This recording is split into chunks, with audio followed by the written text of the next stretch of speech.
open her mouth wide, wide.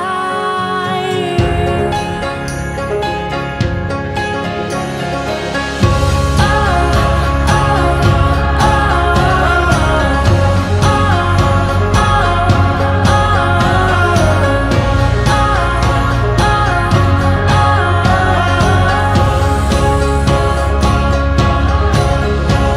oh,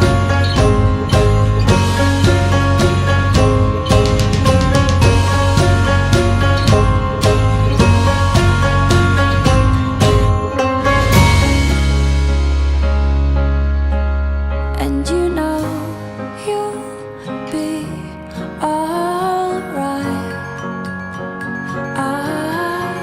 And you know you'll be alright. We just celebrated Mom's 80th birthday a few short days ago. That it would be her last, we did not know. Now it's time to remember her and what she's left behind. A legacy of beauty and always kind.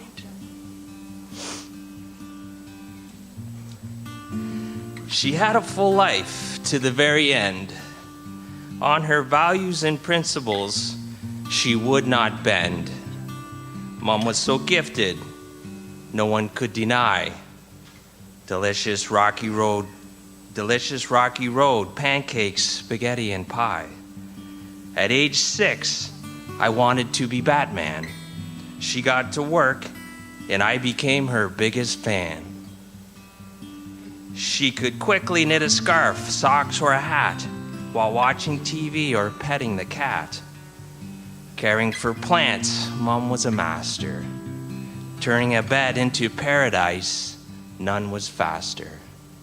But her greatest accomplishment wasn't in things, but in the love she shared and the peace it brings.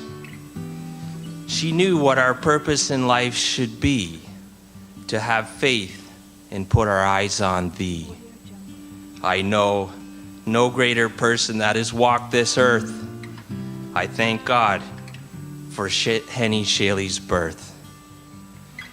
We miss you, and it hurts to see you go. Heaven is a better place with you in it. This we know. We love you, Mom. Secondly, about the poem. It was written in 1972, after Hennie and I had spent 8 years in Drayton, a small farming community outside of Kitchener-Waterloo. She actually had her first garden when she was 12 years old, when her father gave her about a square meter. And in it she planted some flowers, maybe a vegetable or two. From the very beginning, both of her thumbs were green. And she planted flowers wherever it is we lived.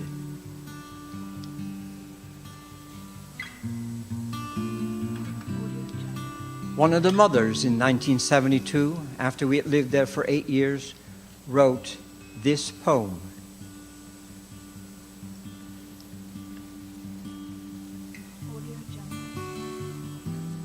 Called Hennie Schaly's Flowers. A plant right here, the soil just right to catch the sun and showers, the colors clear and mostly bright. They were Hennie Schaly's flowers. Whenever you cast a look about, she's treasuring her garden. Her watchful eye makes all things sprout, and she just works the harder. From spring to fall, with well-planned care, there are flowers in her border. And if you visit her at all, she acts as if it merely were a joy to keep it in good order. your garden. Though you're leaving now, we'll still be catching showers. And the plants will tell us often they were Hennie Schaly's flowers. We know you'll say, it was not me, but all Creator's power. We pray that everything you raise does well, as did your flowers. My dearest Hennie, This poem was written when Mom was a young mother, when the oldest child of 8 was 12, and the youngest 3 boys, Bobby, Timmy, and Johnny, were still in diapers. Everywhere she lived, she did nurture and grow gardens and 8 children, a husband, and many grand and great-grandchildren. All of you here today are a testament how she also valued and nurtured friendships and community. As a family, we had the honor 12 days ago to celebrate her 80th birthday. The past year leading up to this celebration, family members had the opportunity to gather, create a family tree as a tribute to Oma. And of course, we chose to visualize Oma in her garden. Oma was such a humble person and didn't like her picture taken. But yes, she agreed that like this poem, a flower garden was symbolic of herself. So the family drew and painted her garden. Mom enjoyed putting her hand to a paintbrush as well. The words family members chose to describe Mom and Oma were generous, avid reader, empowering, humble, strong, honest, Oma pancake, wise, loving, intuitive, patient, kind, a good cook, giving, beautiful, compassionate, knitting, explorative, efficient, green thumb, endlessly resourceful, and finally, the word most repeated, nurturing. How fortunate and honored we were all to have experienced that nurturing quality. Hennie was born July 1, 1937, 2 years after her father Gerrit van Dorp married her mother Maria Jacoba Dijksoren. Those were not flush times in the Netherlands when she was born, or anywhere else for that matter, as the world was slowly rising above the pall of the Depression, only to plunge almost immediately into war. But Gerrit van Dorp, or Gerdor, as the kids called our father, was keeping his little family afloat in the midst of it, even as Moedor nurtured, cared for, and loved her growing brood of kids. Our father Gerrit wanted to be a farmer. He knew everything about dairy farming and cheese making, and his vision was to follow in the steps of his forefathers. However, they had all been so fertile that the lottery of birth order had long since excluded his own father, let alone himself, from what was the family farm. In medieval times, the Van Dorps had owned a whole polder or township-sized swath of land between Rotterdam and Delft. But those glory days, whatever was left of them, disappeared during the 80-year War of Independence from Spain during the 1500s. Even the ruin of their manor house, Huis ten Dorp, was broken up for second-hand building materials in 1623. By the time Hennie and later I arrived, the nobility in our blood had been diluted to homeopathic proportions. But God's grace had not. Gerdor had tried a career as a greengrocer, going door to door, but he did not have an ounce of huckster in him, and he failed miserably. Had he but a fraction of Henk's brash enthusiasm, he might have succeeded, but his failure opened another door as he courted my mother, whose family were expert market gardeners for at least as long as the Van Dorps had been dairy farmers. My father knew nothing about market gardening, but he learned. And he was obviously far too proud to ask his in-laws, but he was very nosy, and he looked. My mother saw substantially more in this 5'2" little suitor than her brothers did, so she waited patiently 5 years for him to be well enough established that they could marry. Then she said, "Okay, it's now or never." And he agreed. They were married on the 22nd of May, 1935.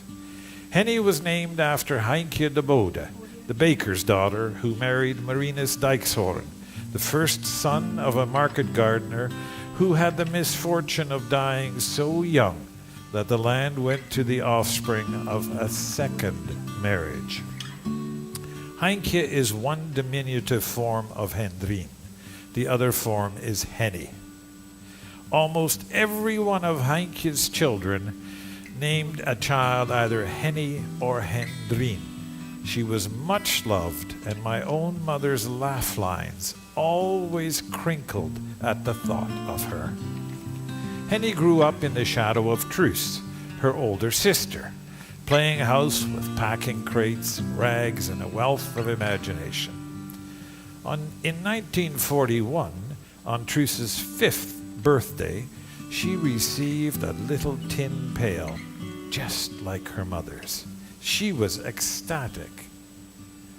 When Hennie said, "Can I have it when it is old and rusty?" my mother, chuckling, gave her an identical new little pail for her own use as well. In retrospect, one can already see that remarkably content little girl. In there you can see the reuse, recycle mentality that would stretch meager resources into abundance her whole life long. When she went to school during and after World War II, she usually had one sweater, skirt, or jumper. She washed it by hand to dry overnight, and then she was able to wear it again the next day. Each item was worn out or outgrown before it was replaced.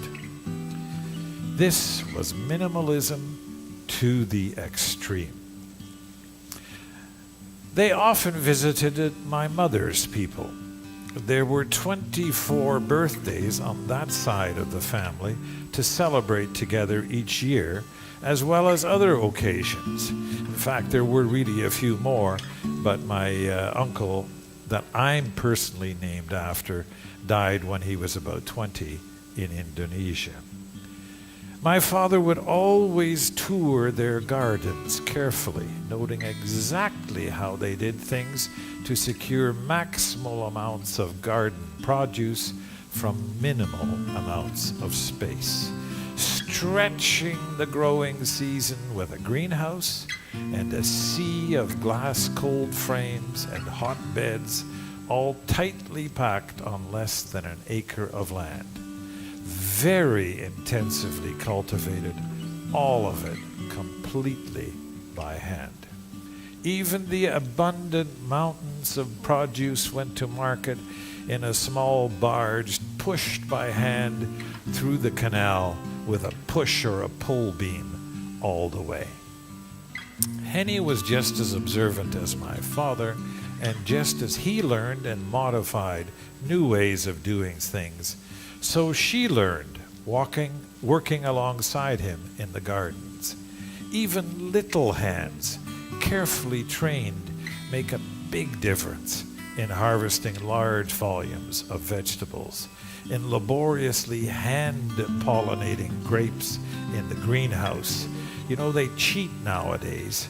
They have bumblebees that do that for them. But we didn't have that technology yet in those days. Carefully and tediously, she learned to thin bunches of grapes to ensure that only perfect globules of lusciousness would grow to maturity. It was an intensive education in horticulture that could only be learned by way of hard work. But how blessed the work of those hands turned out to be, sustaining the burgeoning family of the 8 children through and after the war years. That war lasted 5 years in Holland, and the deprivation and rationing after the recovery actually lasted another 13 years. That was when our 3 maiden aunts finally got municipal approval to move into the home that they had bought from my father when we immigrated in 1954.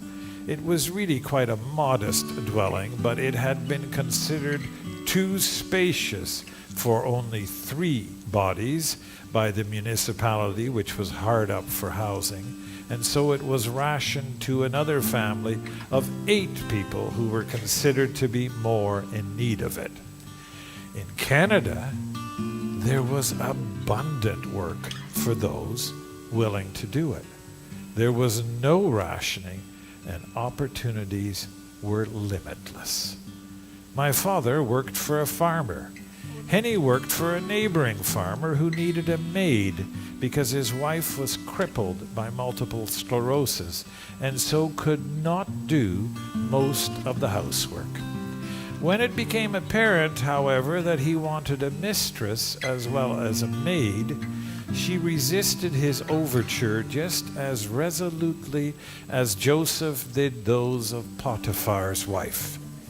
She told my father, and he turned out to be absolutely just as resolute as she was. She did not return to that employment. She may have been green, but she was not gullible, and she firmly knew the difference between right and wrong. I tell this part of her story because while there was endless opportunity, there were also great difficulties during those years as she was finding her way in a new land with a strange language and a very different culture, and there were those who sought to take advantage of new immigrants. Hennie's next job was at an orphanage for younger children. Reet worked there as well, and Truce eventually did for a while too. I think all of them enjoyed the place and the children, even though it was, of course, hard work. It was also excellent added training in caring for large broods of kids. And it augmented their experience at home, growing up with the rest of us underfoot, especially young Anne and I, dodging work as much as we could. It seems like the 2 of us managed to play for hours and roam the countryside while our older siblings were endlessly working. Sundays were the days we looked forward to most. Friends gathered at church, then group activities like walking in the woods, courting for the older ones. It seems like there was always a lot of that going on. There was a large circle of young people throbbing with hormones in that immigrant community because the elderly stayed at home. Canada only took the young and the middle-aged. It was a very unique demographic to experience and very different from the communities that we are all a part of now. To be honest, I could not see what Hennie saw in Henk. Objectively, I suspect my parents may have had some reservations themselves. His little Anglian prefect was such an imperfect and utterly unreliable car that it really was the laughingstock of all the young people in church. He was a hard worker, though, and the chemistry that clicked between those 2 was so obvious that it could not be denied. I had an absolutely memorable conversation with Hennie on the afternoon of the day she died, and that's what it was about. It was the wedding of my daughter Carrie, radiant in her wedding finery, and the chemistry between her handsome husband and herself was so overwhelming at the morning wedding that it filled the church and the reception hall with the joy of their coming together. There had been other possibilities, but the faith bedrock was not shared, or the chemistry was not there, and or the ethic of hard work and striving wasn't there. When the whole package came together, it was utterly irresistible for Carrie and Dan now, and for Hank and Hennie then. When Hank came on the scene, the chemistry was there right away for Hennie. When it was obvious that the rest of the whole package was there too, there was no doubt whatsoever. She had found her soulmate. They literally committed themselves to each other just under 3 months after she arrived in Canada. Marriage, however, waited for 3 years. He had a burning vision to teach school, but his education had been pitiful. The Nazis had closed schools to him for about 3 of those foundational years, but somehow he did have reading, writing, and arithmetic.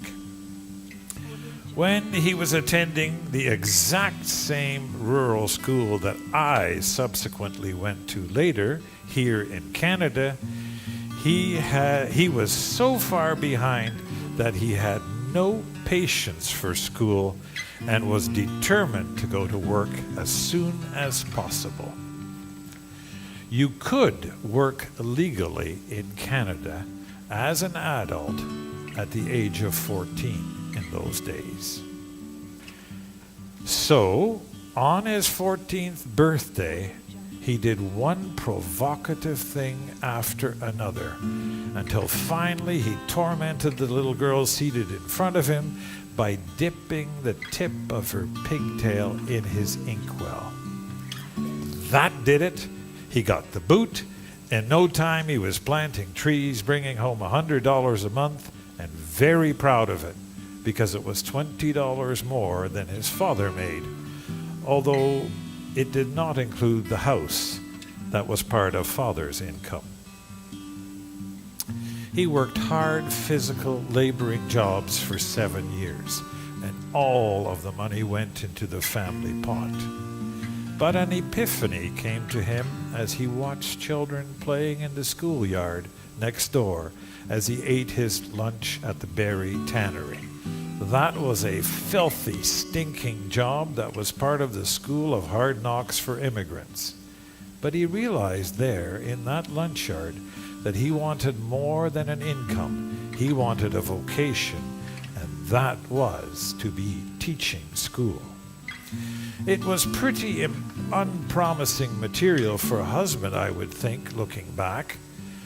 But Hennie saw the exact opposite. She saw that what he had already accomplished in starting to go after a high school diploma.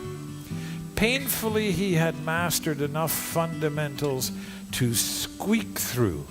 He himself says some of those marks were pity marks, but he got his high school diploma finally, and then went off to 6 weeks of summer school teaching training.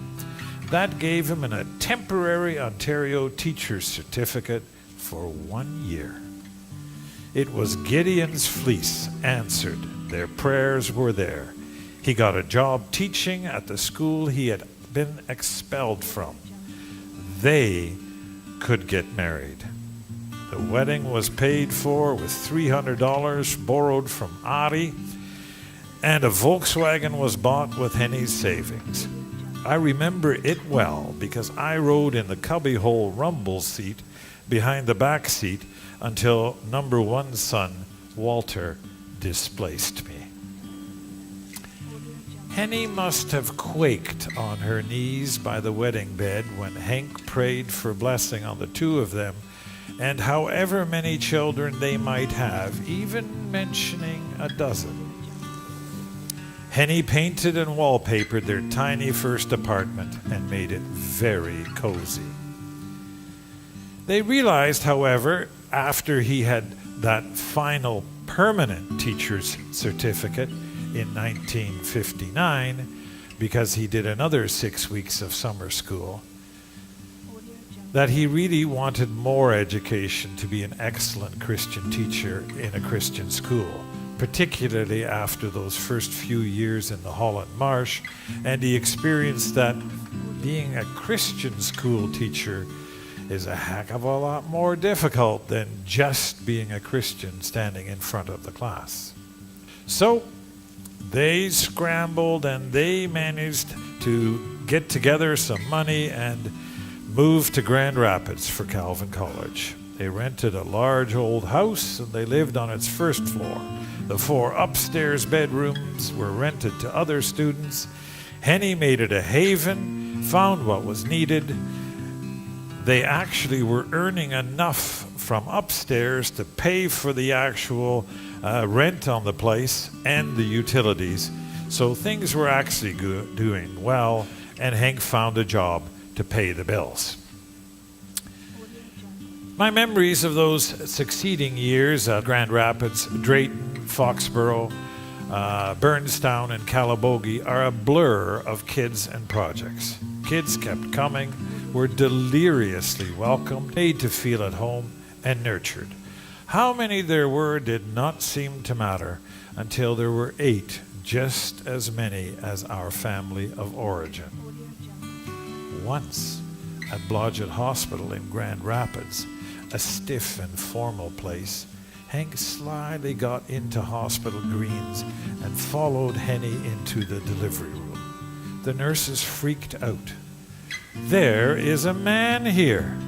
"A man," they echoed, and quickly they called security. Henk was clinging non-violently to the bed, like a civil rights worker. "I am her husband. I have a right to be here."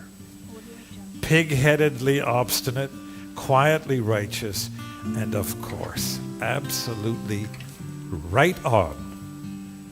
Hennie must have been torn between the pains of labor and the pain of a husband who was too principled to conform. Between contractions, she tried to persuade him, but to no avail. Fortunately, baby Henry arrived very quickly, before the security arrived. When the next baby came, Henk demurred when she said that she had been treated so rudely by the nurses and did not want that repeated. If he still had any doubts about it, they were squashed when they were met at the door by the head nurse who had been there at Hennie's birth. "Don't you dare repeat what you did last time," she breathed fire on him. And so Marlene was delivered with considerably less drama than Henry had been. Henk and Hennie graduated from the meat plant in Grand Rapids, where he'd been hoisting carcasses from one hook to another, and he had a BA from Calvin College, and amazingly, no debt. They moved with their passel of kids to Drayton Christian School, and then, 8 years later, to Foxborough for his job at the Belleville Christian School. Those years coincided with my own early teenage years, when memories are most impressionable. It was always a busy house, with kids in all stages of development asserting themselves. Hennie conducted the orchestra from the kitchen, dominated by a large table with a bench seat firmly screwed into the floor. It was a cauldron of testosterone with 7 sons and only 1 daughter, but Hennie and Marlene held their own. Henk put a pig pen in the garage and collected food for it from grocery store waste and discards, and through the following years, 77 runt pigs went through that garage and fed the family and supported the Christian school. gardens produced abundant other food as well, and some for storage for the winter. They scrounged building materials to make everything beautiful, including a screened tea house for quiet moments of rest. Now we call that urban farming. At the grocery store, that cast-off food provided so much more for the family as well that the garden space allocated to flowers was increased tremendously. When Hubert and Reet found a run-down farmstead in the Ottawa Valley with potential, it became time for Hank and Hennie to join them in a new adventure. On their 60 acres across the road, and with a work crew of family and an old sawmill, they cut cedar from their bush, peeled the logs, and varathaned them into a lovely, functional, big home/mansion beyond the dreams of 19th century immigrants. Gardens spilled over to gardens, and it seemed as if the cornucopia had no end. Raising spring plants for their own gardens evolved rapidly into a shoestring but profitable operation, raising bedding plants for others. Voila, another Van Dorp following my father's footsteps and those of the Dykeshorns before him, for oh so many generations. In the following years, the greenhouse grew, and customers who saw their gardens asked for Schaly help in planning, planting, and maintaining flower gardens around businesses and homes in Renfrew and in Calabogie. Hank's years of teaching and being principal of Christian schools continued as the Hire and Schaly families gave a boost to the successful establishment of a Christian elementary school in Renfrew. Hank was principal teacher there for 5 years after a year of recruiting for it.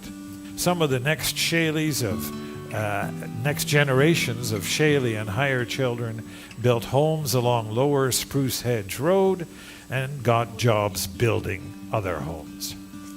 When high interest rates threatened loss on a luxurious Calabogie spec house that the boys had been building, Hank and Hennie bailed them out, leveraged a mortgage, and they moved into the guest suite there while they finished the mansion.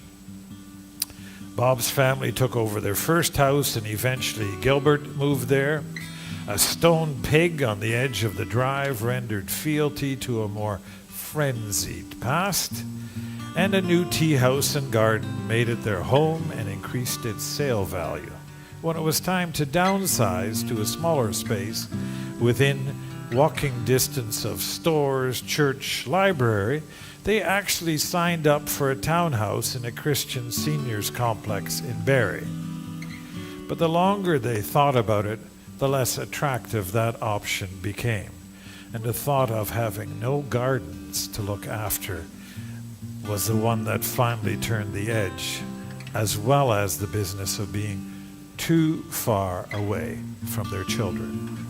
So they bought the Ravine lot in Calabogie and built their home there. Within a year, those gardens were impressive enough to be featured in a gardening magazine. Prosperity never came easy, but even in the bleakest times, God and hard work always provided enough, and also enough to help others, to share hospitality, to support charitable projects, and quietly to support others that were really hard up. All of that money was always pooled. When they were 65 and qualified for the old age pension, Hank suggested that Hennie should spend hers entirely on herself. She agreed, and the first thing she saved for was a lovely Mennonite quilt. She refused to buy it until she had saved the entire amount. Had it been sold before that, she would have been disappointed.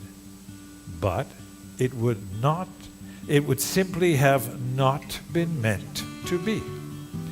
And she would have put it out of her mind. Characteristically, however, she bought something for both of them, not just for herself. And the quilt was on their bed ever since.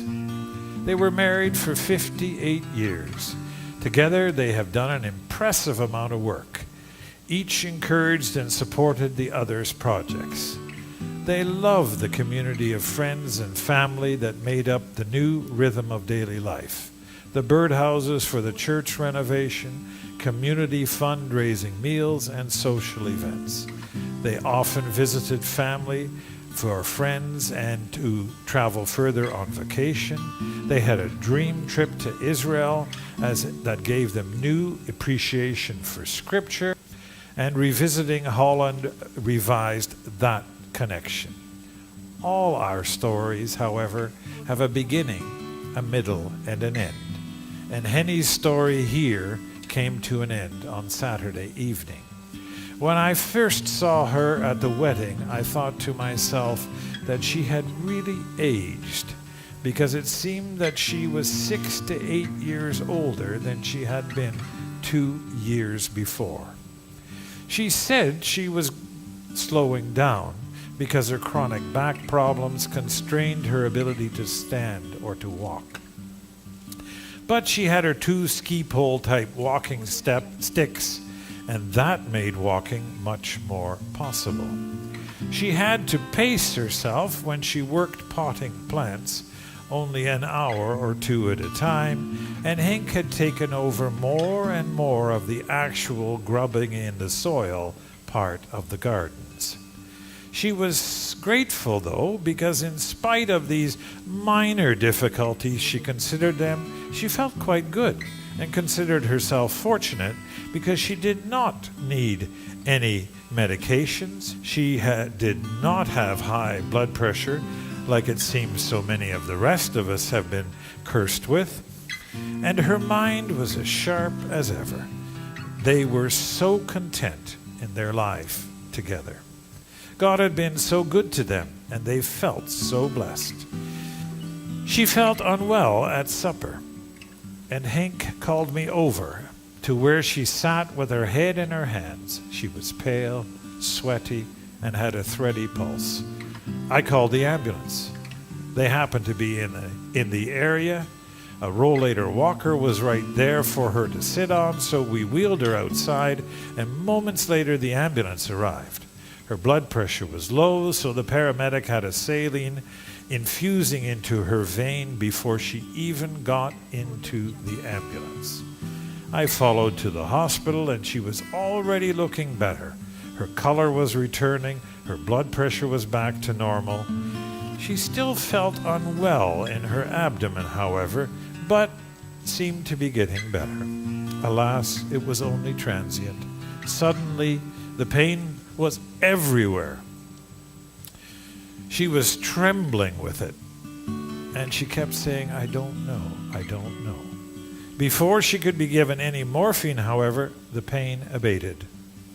She became confused, vacant. She had lost all memory of the day. She hardly knew us.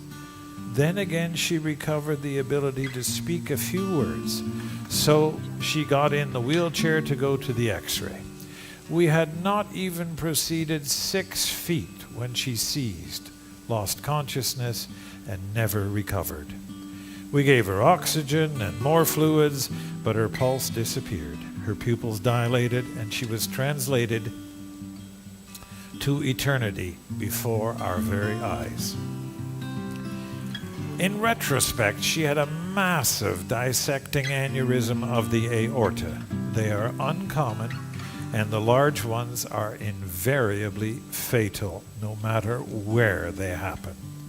As they progress, they cause widespread pain and compromised circulation to the brain, the heart, and most of the other organs. And that was exactly the sequence that we had seen. Hennie Schaly always gardened flowers as well as vegetables because she wanted food for the soul as well as food for the body. Her flowers are here today in abundant as a testimony to her nurturing skills and how much her soul and ours have been enriched by those flowers over the years. The holy city that she has been translated to has no need of her flowers, but they are left to us to cherish in her memory and to feed our souls. This shell that was becoming increasingly infirm, we shall return to the earth from whence it came, while she, restored to strength, is walking gardens of heaven without her walking sticks. We mourn her passing, painful as it is to each of us, but we rejoice with her soul. Amen.